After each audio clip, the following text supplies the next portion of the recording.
መጥፎ የብብት ጠረን ያስቸግሮታል? እንግዲያውስ መፍትሄዎቹ በዚህ ቪዲዮ ይዤላችሁ መጥቻለሁ። ሰላም ጤና ይስጥልኝ። ሲስተር ቤተልሔም ነኝ። ለዚህ ቻናል አዲስ የሆናችሁ ሰዎች ላይክ፣ ሼር፣ ኮሜንት፣ ሰብስክራይብ ማድረግ እንዳትረሱ። በዛሬ ቪዲዮ ይዤላችሁ የመጣሁት መጥፎ የብብት ጠረን ለሚያስቸግራችሁ ሰዎች ምን አይነት መፍትሄ እንዳለው ነው የምነግራችሁ ማለት ነው። ቪዲዮን ለመቀጠል ካሰባችሁ ሰብስክራይብ ማድረግ እንዳትረሱ፣ ተመሳሳይ ቪዲዮ እንዲደርሳችሁ። የሰው ልጅ የራሱ የሆነ የተለየ የሰውነት ጠረን አለው። ይህ የሰውነት ጠረን ጤናማ ቢሆንም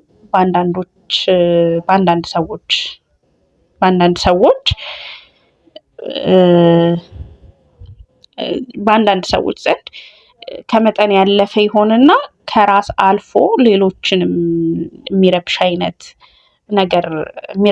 ጠረን ይኖራል ማለት ነው። እና ይሄ እንዴት ነው ስንል ቅመም የበዛባቸው ምግቦች ለምሳሌ ነጭ ሽንኩርት፣ ዝንጅብል እና እንዲሁም የተለያዩ ማጣፈጫዎች አዘውትሮ መመገብ፣ እንዲሁም ከላብ ጋር ተያይዞ የሚፈጠሩ ባክቴሪያዎች አሉ። እነሱ ለሰውነት ጠረን መለወጥ በምክንያትነት ይጠቀሳሉ ማለት ነው። እና እነዚህ እንዴት ነው የምናደርገው? አንደኛ ንጽህናን መጠበቅ የመጀመሪያው እና ድርድር የሌለው ነገር ነው። ሁለተኛ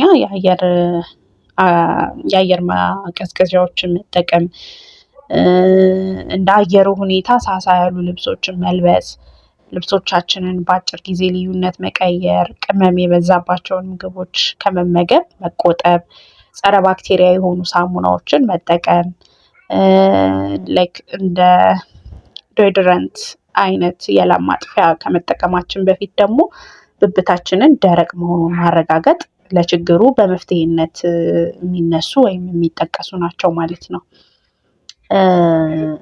የብብት ጠረንን መልካም ለማድረግ የሚጠቅሙ ምክሮች አሉ። አንደኛ ቤኪንግ ሶዳ መጥፎ ጠረንን ለማስወገድ ይረዳል ማለት ነው። የፍሪጅ እና ላይክ የላውንደሪ መጥፎ ጠረን ለማስወገድ እንደሚረዳው ሁሉ የብብት ጠረንም ለማስተካከል ይነገራል ማለት ነው። እና ጥቂት ቤኪንግ ሶዳ ከበቆሎ ዱቄት ጋር በመቀላቀል ከብብት ውስጥ መክተት ቆዳችንን ደረቅና ንጹህ እንዲሆን ያደርጋል። ቤኪንግ ሶዳ እንግዲህ ዘርፈ ብዙ ጥቅሞች ላይ ያሉት እና ለብብትም ይጠቅማል ማለት ነው። ሁለተኛ የብብት ፀጉርን አለመላጨት። ሁሉም ነገር ሲፈጠር በምክንያት ነው። ያው በሰውነታችን የሚወጡ ፀጉሮችም ለባክቴሪያ መፈጠር እና ለብብት ጠረን መቀየር ምክንያት የሚሆን እርጥበትን መሳብ አቅም የላቸውም እና አቅም እንዳይኖራቸው ስለሚያደርግ የብብት ፀጉርን መላጨት ወይም ሼቭ ማድረግ ለባክቴሪያዎች መራባት እድሉን ይፈጥራል ማለት ነው። ያው በተላጨን ቁጥር የመራባት ነገራቸው ስለሚጨምር እሱን አለመላጨት ማለት ነው። ሌላው ምንድን ነው? የሻይ ዛፍ ዘይት የሚባል ነገር አለና የተለያዩ ቆዳ ነክ ችግሮችን እና መጥፎ የሰውነት ጠረን ከሻይ ዛፍ በሚገኘው ዘይት ማከም ይቻላል።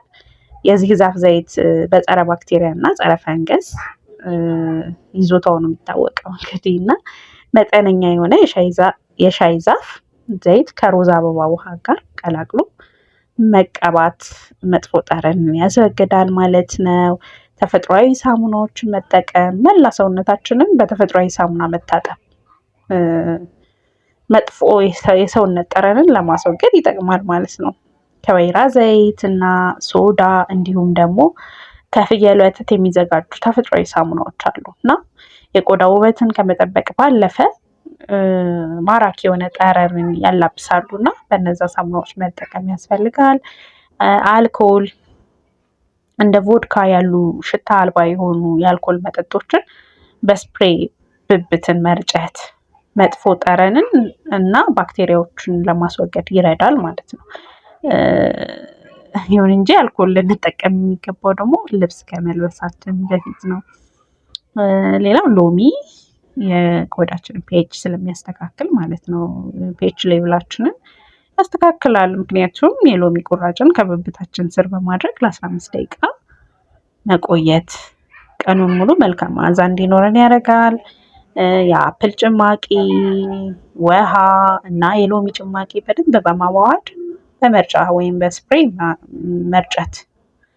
ከዚያም ውህዱን በጠዋት ልብስ ከመልበሳችን በፊት ብብታችን ላይ መርጨት ለመጥፎ ጠረን መከሰት ምክንያት የሆኑ ባክቴሪያዎችን ለማጥፋት ከፍተኛ ድርሻ አለው ማለት ነው።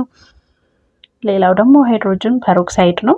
ሃይድሮጅን ፐሮክሳይድ ከውሃ ጋር በመቀላቀል ብብትን አካባቢ መርጨት እንዲሁም የብብት ጠረንን ለማስተካከል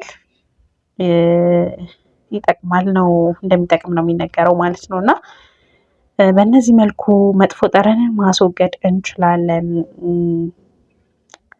በዋነኝነት እንግዲህ ከነዚህ ሁሉ ጀርባ ያለው ከነዚህ ሁሉ አውራውን የሚይዘው የሰውነት ጠረንን ለመጠበቅ ከፍተኛ የሆነ ንጽህናን መጠበቅ፣ በዋነኝነት ንጽህናችንን በመጠበቅ ትልቅ ትኩረት ልንሰጥ እንችላለን ማለት ነው።